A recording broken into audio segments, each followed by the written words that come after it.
নারীর প্রতি যাদের হারাম চাহিদা, এই নারী, ছবি, গান, অশ্লীলতা, বেহায়াপনা, মোবাইলের ছবি, অশ্লীল, শতভাগ সত্য কথা আব্বা, এটা কুত্তার স্বভাব, এটা কুত্তার স্বভাব। লজ্জাস্থানের চাহিদা যার গুনাহ, এই স্বভাব কুত্তার স্বভাব, এই চাহিদা কুত্তার চাহিদা। এই পৃথিবীতে সবচেয়ে বেশি এই শাহওয়াতের আসক্তি, যার কারণে কুকুরেরই স্বভাব যে একেবারেই খোলা রাস্তার পাশে মানুষের সামনে লজ্জাস্থানের চাহিদা পূরণ করার জন্য বিশ্রীভাবে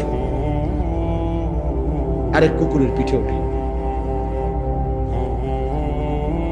যেটা স্বাভাবিকভাবে অন্য প্রাণীর মধ্যে নাই। এই জন্য এটা গুরুত্বপূর্ণ।